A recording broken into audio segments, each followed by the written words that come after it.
Hi friends, welcome to Samayal Vera Level. இந்த வீடியோவில் நம்ம பார்க்க போகிறது சிம்பிளான மார்னிங் பிரேக்ஃபாஸ்ட் ரவா உப்மா. அதற்கு தேவையான பொருட்கள் என்னென்னு பார்த்துடலாம்.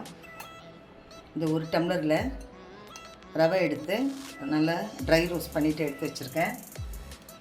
தாளிக்க கடுகு, ஒரு ஸ்பூன் உடைச்ச உளுந்து, ஒரு ஸ்பூன் கடலைப்பருப்பு எடுத்து வச்சுருக்கேன். கருவேப்பிலை, ஒரு துண்டு இஞ்சி நல்லா துருவி வச்சுருக்கேன். ஒரு பெரிய வெங்காயம், 2 பச்சை மிளகாய் நறுக்கி வச்சுருக்கேன். அதுக்கப்புறம் 1 டேபிள் ஸ்பூன் ஆயில், 1/2 ஸ்பூன் நெய் சேர்த்துருக்கேன். இப்போ எப்படி செய்யலாம் பார்க்கலாம் வாங்க. அடுப்பை பற்ற வச்சு ஒரு கடாயை வச்சுக்கலாம். எடுத்து வச்ச எண்ணெய், நெய் சேர்த்துருவோம்.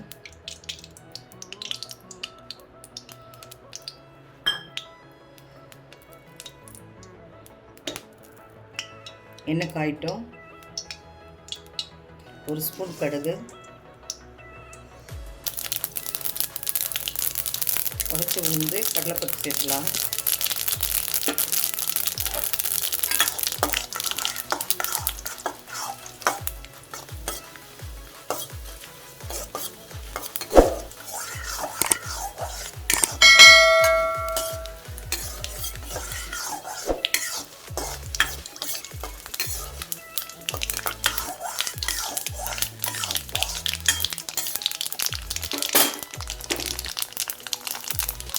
வெங்காயம் சேர்த்துக்கலாம்.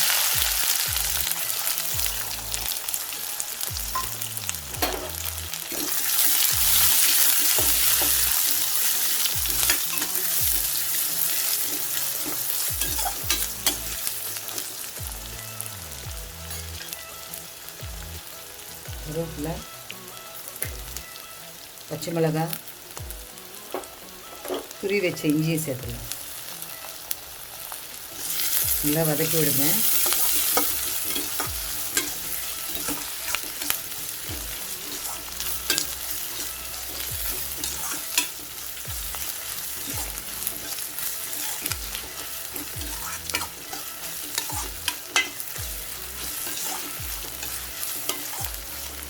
மறக்காமல் ரவை உப்புமா செய்யும்போது கொஞ்சம் இஞ்சி திருவி போட்டிங்கன்னா நல்லா வாசனையாக இருக்கும்.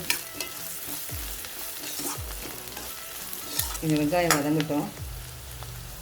வெங்காயம் வதங்கிருச்சு. 1 டம்ளர் ரவைக்கு 3 டம்ளர் தண்ணி சேர்த்துக்கலாம்.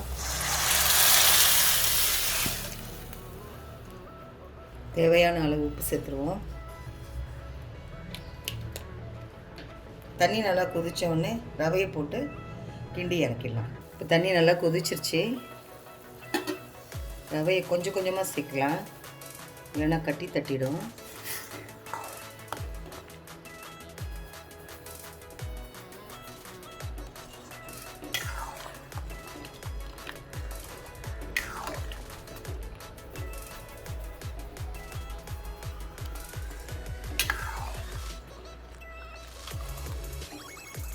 கொஞ்சம் கொஞ்சமாக இப்படி போடுங்க. அப்போ தான் நல்லா சாஃப்டாக வரும்.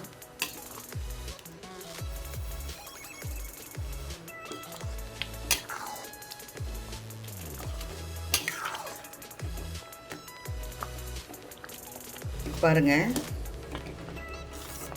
நல்லா சாஃப்டாக ரவை வெந்து உப்புமா ரெடி ஆயிடுச்சு. இந்த ஸ்டேஜில் 1 ஸ்பூன் ஆயில் விடலாம்.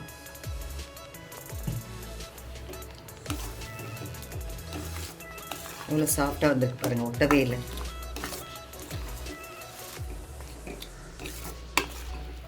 ரெடி ஆகிடுச்சு. ஸ்டவ் ஆஃப் பண்ணிடலாம்.